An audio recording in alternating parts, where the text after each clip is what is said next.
Hey guys, welcome to the comic strip. My name is Zaphod here to bring you a little bit about the comics I read this week, keeping it as spoiler free as I can. Tonight it is super cold. It's like 23 degrees here. I'm all bundled up in my jammies, and I got a lot of really good books to read too, so it made the cold night a little bit better. And I'd like to share some of those with you guys, so let's get started then. First up we have The Walking Dead. As always, I don't say a lot about this except for the fact that this arc has been incredible, and this is one of the best issues so far, so I'm really excited with what Kirkman's doing with this, and it's definitely, it's awesome right now. Then, next up, we have one of my favorite series out right now. This is Alex and Ada. We're up to number 10.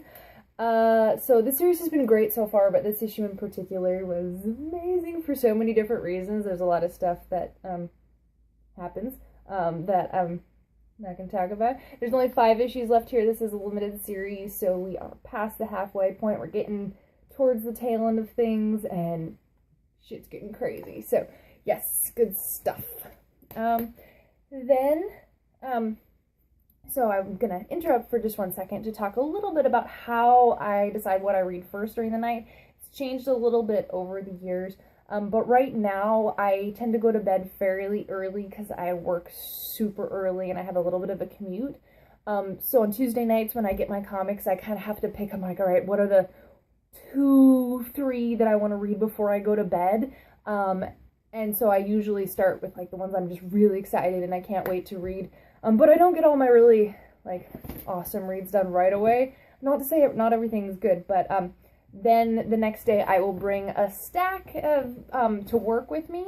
I try to keep them to ones that, aren't going to be super wordy, or ones that I have to worry about, you know, having, like, splashes of, like, sexy pages, or, like, surprise, like, gratuitous action, or anything like that, because I love the people I work with, but some of them are a bit conservative, and I don't want to startle anyone. So this is the point. I've just brought all my number 1s to work to just check them out, and then dig back into the good, some of the stuff that I've been waiting for a long time. So we're going to talk about some number 1s. There's 4 new ones out this week. 3 of them have a similar theme in the fact that they're all sci-fi series that take place at least partially in space. It's like one of those things where Hollywood, one studio decides to make a movie about aliens, and all of a sudden that year there's like 3 movies about aliens going on, and the next year there's a bunch of... And you know that they probably created these ideas independently of each other. They just happen to be coming out around the same time, and so you inadvertently compare them to each other, even though that's not entirely fair. Okay, that's kind of what ended up happening this week. 3 new spacey books coming out, and let's see how they stack up. First up is the one that I'm really excited about here. From Boom Studios, we have Deep State, from Justin Jordan and Ariella Christiantina? I'm so sorry. As you guys know, I love Justin Jordan, and I marvel at how this man can somehow just write as much as he does. I think there's like a little room with a bunch of amazing writers who are just like chained to a desk somewhere, and they're just forced to put script after script, because I don't know how else he gets this done. I would never have the commitment to write as much as this man does. But anyway, so this story, Deep State, let's talk about what happens if we didn't land on the moon for the first time in 1969. What if we had landed earlier? And what if the moon wasn't uninhabited? That's some of the questions that this series asks. It's really cool. The art style is awesome. It's exploring some really interesting ideas, and I'm excited to see where it goes. And then next up we have from Image in Ivan Brandon and Nick Klein. This is a new series called Drifter. This one does feature multiple covers. I think there's 3 or 4 of them, so definitely check out your local comic shop if you're planning on picking this up. Pick the cover that is right for you, or multiple, you know, I won't judge. I was on that boat for a very long time. I've tried not to anymore. So in this series, there's a man, he crashes onto a planet where he is taken to a place called Ghost Town, which is kind of like a space westerny town, but there's a really interesting there's a mystery going. There's some really interesting stuff going on behind that you find out towards the end of the issue, and it sets it up to be a very compelling mystery that will be unraveled as the series goes onward. Apparently I'm too thirsty and my words aren't working anymore. Pardon. Like I said, one day we'll get professional and cut up these videos, but right now I'm too lazy, so I'm sorry. You guys get the dumb parts of it too. And now we're on to the third sci-fi #1 out this week. From IDW, this is by DJ Kirkbridge and Vasilis Gogtizalis.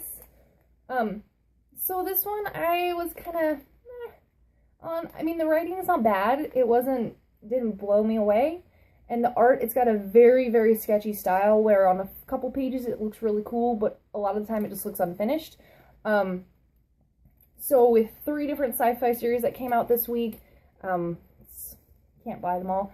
This one I would probably end up passing on. I'm probably not going to continue picking that up.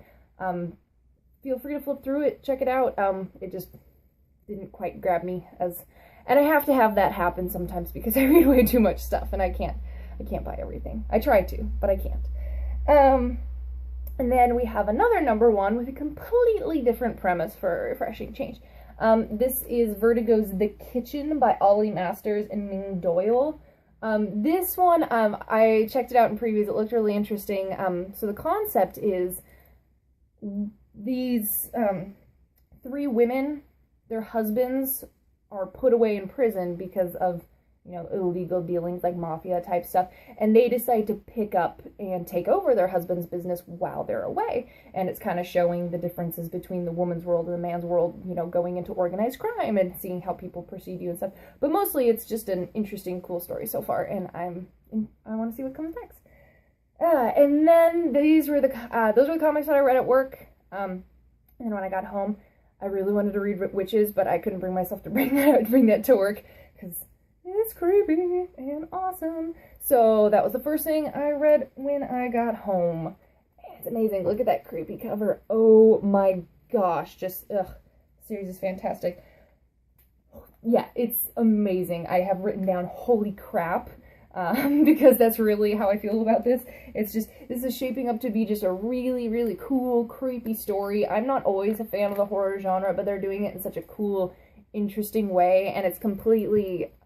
I didn't know what to expect going into it, but it's completely different than everything I didn't know to expect. It's really cool, it's really interesting, it's different than anything I've seen done before, and I really want them to keep doing it and see what comes next. And so definitely, if you get the chance, the second printing of #1 is out today as well, I believe. So it's your chance to pick up both of those. Get them while you can, because it will not be around for long, because people know it's good, and they're going to buy it and take it from you. So get it while you can. Then we have my second dose of Snyder for the evening. We have Batman 36, second part of the Endgame. And this cover here is just this badass Jokerized Superman. It's pretty cool. So this issue, I guess, answers the age-old question, you know, who would win in a fight, Batman or Superman?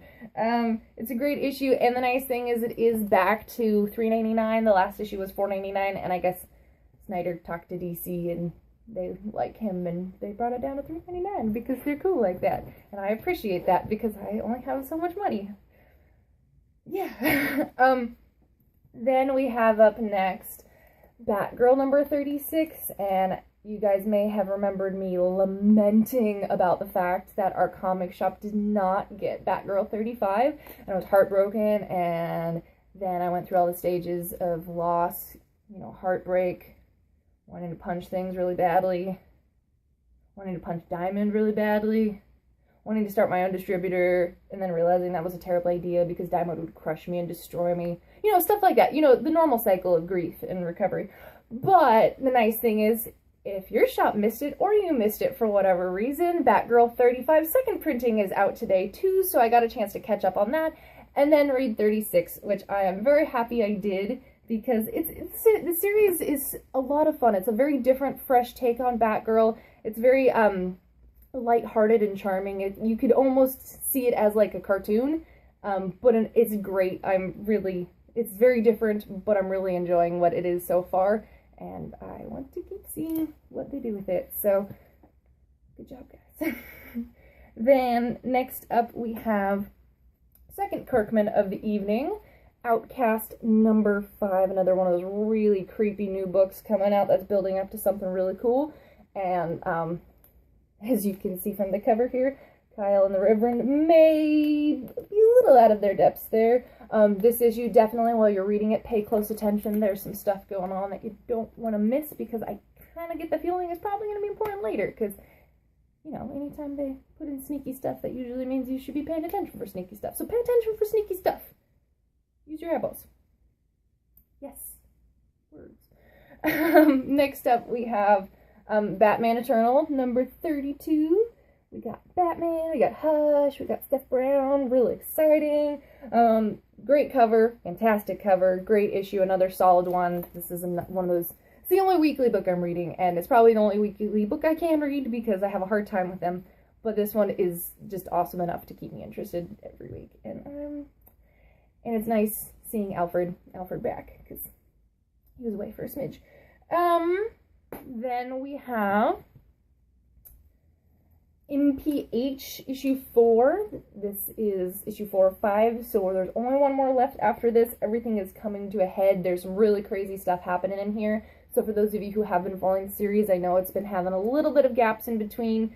You know, that's the way of things when you read a book by Mark Miller. But he rewards you with a really good story when it comes around. So I forgive you for being super busy and not being able to keep to a monthly deadline, because you're human. Cool. Then we have number 3 of the Fade Out. And this issue is definitely my favorite so far. I know it's only 3 in, but this one has a lot of development, a lot of stuff. You learn a little bit more about the characters, both in past and just kind of them personality-wise. And it's really cool, and I'm interested to see what they're doing with it, because this is that unrestricted 5-year deal that Ed Brubaker and Sean Phillips have, where they can do whatever they want with absolutely nobody, like, checking it and be like, oh, well, we don't think that's a good idea. They don't need any editor approval. They don't need anything. They're just like, hey, this is what we're doing. And they're like, all right, cool. We trust you guys. And it's really cool seeing that Image is doing that. And I'm, with their first book that they're doing with that deal, it's starting off with a bang. So I'm thinking there'll be good things coming from those two in the next 5 years. Cool stuff. And the last thing I have for the night is Death Vigil number 5. Now, I'm not sure if I've reviewed this one before, because sometimes I give it a couple days before I read it. I really like this Steven's, I can never pronounce his name, Stjepan Sejic. It's Croatian. I don't know how to pronounce it, but I really like him.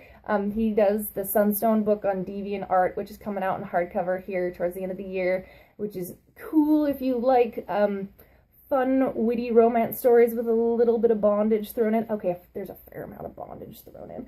But this series, Death Vigil, that he's doing is really fun. It's issue 5 of 8, so everything's kind of building up and doing it with style. I love his character expressions and everything, so I'm wanting to read more that he's done, but he does a lot, so I'm gonna have to backtrack on that.